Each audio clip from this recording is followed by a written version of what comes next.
Sir, you can't be in here unless you're paying. Sorry to bother you, ma'am. I haven't eaten. Sit. What would you like to eat? I don't want to cause any trouble. You're not causing trouble. You're hungry. Sit. He sat alone on a cold bench outside a small-town diner, so hungry he could no longer feel his own hands shaking. He had no name he could prove, no family he could call, and no memory of the man he used to be. But what he did not know, sitting there in the freezing October air, was that in exactly 11 minutes, a stranger would walk past him, stop, turn around, and change the next 12 years of his life forever.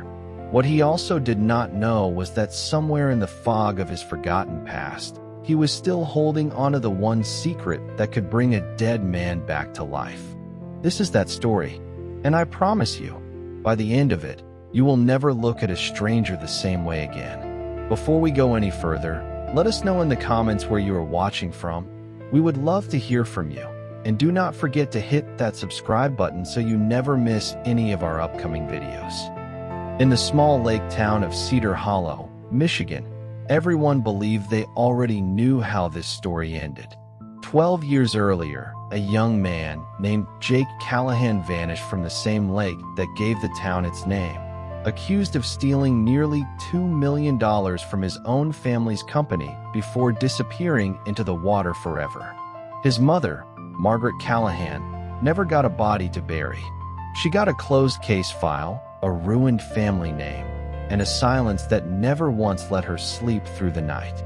What the town did not know, what nobody in Cedar Hollow could have possibly guessed, was that the truth about that night had been alive the entire time, walking from town to town, sleeping in doorways, wearing a stranger's face, and slowly losing itself a little more with every year that passed. To understand what happened on that October morning, you first have to understand the town itself. Cedar Hollow was the kind of place most people drove through without ever stopping. A cluster of white clapboard houses and a single main street wrapped around a lake so deep in places that local fishermen liked to joke it had no bottom at all. The town's entire identity was built around one business, Callahan Boat Works, a family company that had built and repaired wooden boats for 3 generations. Everyone in Cedar Hollow either worked for the Callahans, was related to someone who did, or owed their livelihood to the tourists the marina brought in every summer. When something happened to the Callahan family, it happened to the entire town. Margaret Callahan had not been born into that name. She married into it at 24, a quiet, hard-working young woman who fell in love with a boat builder named Thomas Callahan and never once looked back. Thomas built the company from a single dock and a stubborn refusal to quit, and Margaret built the home behind it, raising their only son, Jake, in a house that looked directly out over the water his father spent every day working on. By all accounts, Jake was the kind of son parents in Cedar Hollow bragged about. Sharp, easygoing, well-liked by every teacher and every neighbor, being quietly groomed from the time he was a teenager to one day take over the company his father had built with his own hands. Then came the winter, everything changed. An internal audit at Callahan Boat Works turned up a discrepancy that quickly grew into something far larger than anyone expected. Nearly $2 million funneled out of the company through a series of transfers that all, according to the paperwork, carried Jake Callahan's own signature. Within days, whispers turned into accusations, and accusations turned into an active police investigation. Jake, 24 years old at the time, denied every bit of it to his family, insisting someone else had done this and was using his name to cover their tracks. Nobody in Cedar Hollow believed him, or at least, nobody said out loud that they did. 3 days after the accusations became public, Jake's boat was found capsized and empty nearly 3 miles offshore, drifting in the cold gray water with no sign of him anywhere. Search crews worked the lake for almost 2 weeks. They found nothing. Eventually, the case was quietly closed, the official conclusion settling into the town's memory like sediment at the bottom of the lake itself. Jake Callahan had stolen from his own family, panicked when he realized he was about to be caught, and drowned trying to run from what he had done. Thomas Callahan died of a heart attack less than a year later, and most people in town assumed, kindly or not, that grief and shame had simply worn his heart down until it gave out. Margaret was left to run the company entirely on her own, with one man standing beside her through all of it. Warren Price had been Thomas Callahan's business partner for nearly 15 years by that point, a steady, well-spoken man who stepped seamlessly into the role of co-running the boatworks the moment Thomas passed. Warren was, by every appearance in Cedar Hollow, exactly the kind of man the town needed him to be. He sponsored the local Little League team every spring. He shook every hand at the 4th of July parade. He sat 2 pews behind Margaret at church every Sunday, and never once, in 12 years, gave anyone in town a single reason to look at him twice. 12 years is a long time to grieve quietly in a town small enough that everyone still remembers the story. Margaret kept Jake's room exactly as he had left it, the door closed, the bed made, a stack of his old college textbooks still sitting untouched on the desk. She never spoke about it, not even to Warren, not even to the few close friends who had stood beside her at Thomas's funeral.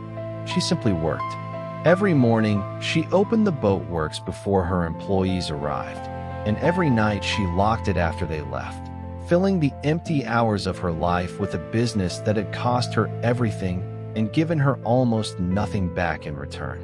That was the woman who walked into the Cedar Hollow Diner on an ordinary Tuesday morning in October, wanting nothing more than her usual cup of coffee before opening the marina. She had no reason to expect that morning to be any different from the thousands of identical mornings that had come before it. She had certainly never expected to find, sitting near the counter with his head down and his hands trembling, the first real piece of a truth she had buried 12 years earlier, without ever knowing she had buried it at all. His name, as far as anyone could tell, was Ethan Walsh. He did not know for certain if that was even the name he had been born with. Somewhere along the way, a blow to the head had taken almost everything from him, leaving behind only fragments that surfaced without warning and disappeared just as quickly. The cold shock of lake water closing over his face, a voice shouting words he could never quite place, a dock light flickering somewhere out in the dark. For 11 years, as best as anyone could later piece together, Ethan had drifted through 3 different counties, never staying anywhere long enough for people to start asking the kinds of questions he had no way of answering. Shelters along his path remembered him the same way every single time. Quiet, polite to the point of apologizing for his own presence, never causing trouble, never asking for more than the bare minimum needed to survive another day. He worked odd jobs when he could find them, day labor, dishwashing, anything that did not require identification he did not have. More than one shelter worker later told investigators they had noticed the same peculiar detail about him, the rough, calloused pattern along his palms and fingers that did not match the kind of work he was doing now at all. It was the wear of someone who had once spent years sanding wood and staining the hulls of boats, a skill his hands clearly remembered even though his mind had no memory of ever learning it. That morning, hunger had finally worn him down past the point of pride.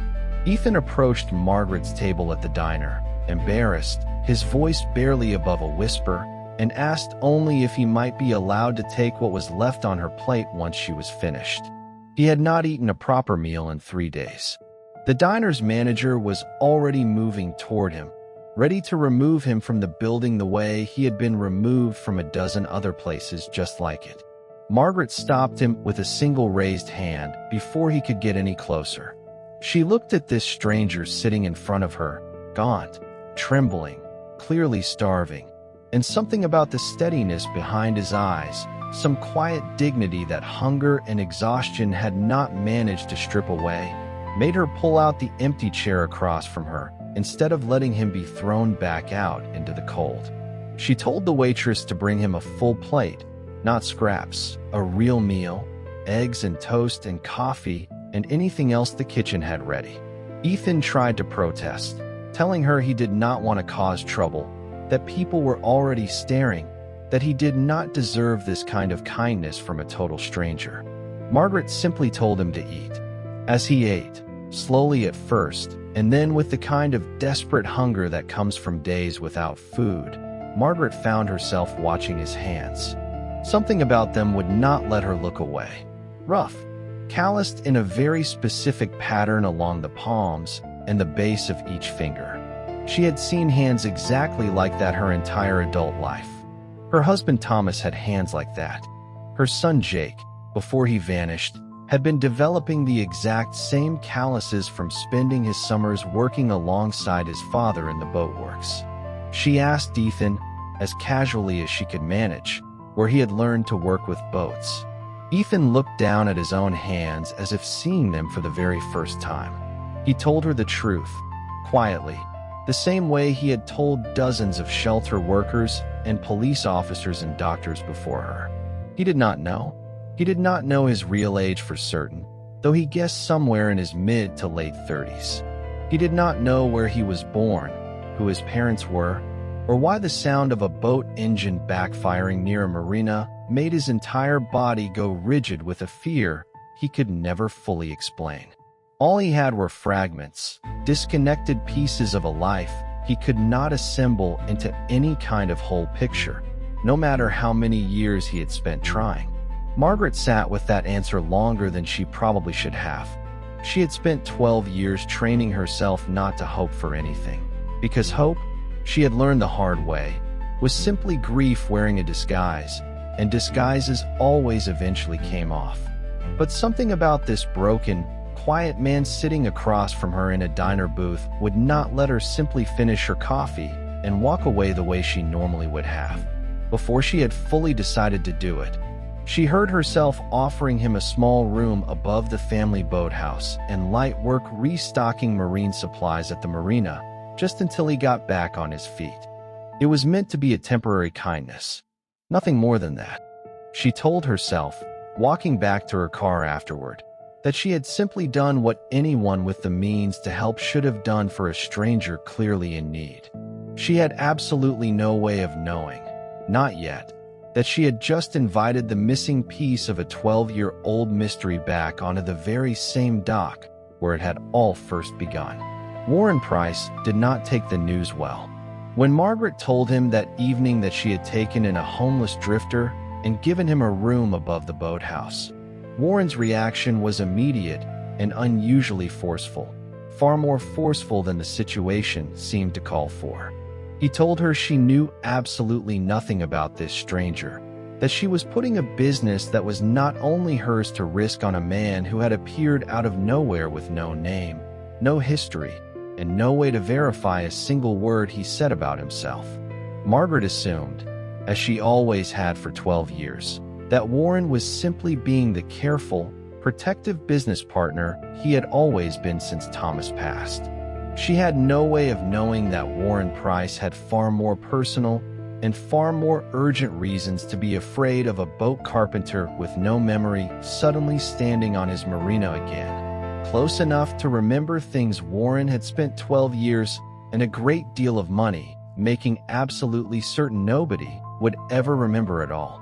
In the days that followed, Ethan settled quietly into his small room above the boathouse, doing what work he could with hands that seemed to know exactly what they were doing even when his mind offered him no explanation for how. He kept to himself, ate the meals Margaret occasionally brought down to him without being asked, and thanked her every single time, as though the kindness still did not feel entirely real to him. Margaret found herself watching him from a distance more than she would ever have admitted, noticing small things that did not quite add up, filing them away one by one without yet understanding what they meant. He flinched every time at the sound of a boat engine backfiring anywhere near the water. He would go quiet and distant whenever anyone mentioned the marina's older docks by name. particularly the weathered stretch of wood at the far north end that most of the staff avoided walking near after dark for no reason anyone could clearly explain. Small things, things that could have meant nothing at all. And yet Margaret, 12 years into a grief she had never once allowed herself to fully examine, felt something old and buried beginning to stir every time she watched this stranger stare out at her lake, like he was searching for something he had lost in it a long time ago.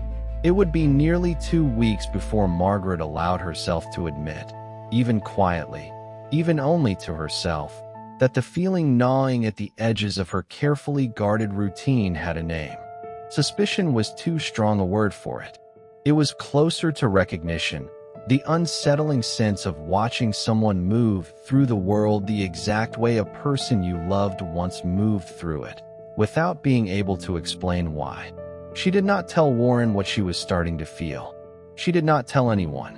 Instead, quietly, without a single word to another soul in Cedar Hollow, Margaret picked up her phone and made a call to a private investigator 2 counties over, a woman named Dana Reyes. Dana Reyes had built a career on the kind of details most people never bothered to notice, the small inconsistencies that everyone else walked right past without a second glance. When Margaret called her that afternoon, she was careful about how she explained the job. She did not say she suspected anything about her missing son. She simply said she had taken in a homeless man with no memory and no identification, and she wanted to know, quietly and without alarming him, exactly who he really was. Dana agreed to take the case, expecting, as she later admitted, a fairly routine missing persons search. She had absolutely no idea, sitting in her office that first afternoon, that she was about to reopen a case the entire town of Cedar Hollow had spent 12 years believing was permanently closed. What Dana found in her very first week of digging did not just raise questions about a nameless drifter sleeping above a boathouse. It quietly began pulling at a thread that led directly back to the night Jake Callahan disappeared, 12 years earlier, from the exact same stretch of water Ethan Walsh now called home. Missing persons records from a neighboring county turned up a partial match for a man matching Ethan's description, reported missing almost exactly 11 years earlier, around the same general window of time that Jake Callahan's boat had washed up empty and abandoned 3 miles offshore. It was not proof of anything yet, but it was enough to make Dana Reyes stop, sit back in her chair, and read through the old, closed Callahan case file for the very first time. She would not be the only one in Cedar Hollow starting to notice that something about the story everyone had believed for 12 years no longer quite added up. A former marina dockhand named Loretta Combs, who had worked the night shift the very week Jake Callahan vanished, happened to walk past the boathouse one afternoon and caught a clear look at Ethan working near the water, sleeves rolled up, sanding down an old hull with the same practiced motion she remembered from someone else entirely. Loretta went pale.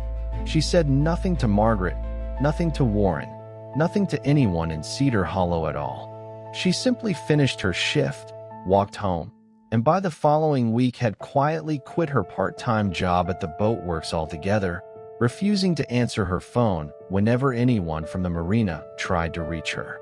Nobody in Cedar Hollow yet understood what any of it meant. Not Margaret, watching a stranger's calloused hands with a growing unease she could not name.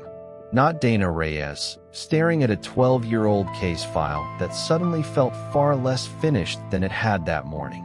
Not even Warren Price, who smiled and shook hands at church that Sunday exactly the way he always had, while quietly, carefully, beginning to make a series of phone calls of his own, calls meant to make absolutely certain that a man with no memory never got the chance to remember anything at all. The pieces were already moving into place. A stranger with a carpenter's hands and no past. A grieving mother who could not explain why she trusted him. An investigator pulling at a decade-old thread that refused to stay buried. And a respected businessman, sitting 2 pews behind Margaret every single Sunday, who understood far better than anyone else in Cedar Hollow exactly how much was about to come undone. In the next part of this story, the fragments finally begin to surface. A former witness disappears without explanation, and the very first lie Warren Price ever told the town of Cedar Hollow starts, quietly, to unravel. Before you go, make sure you are subscribed and have your notifications turned on, because part 2 of this story is coming, and I promise you, it gets far more dangerous from here.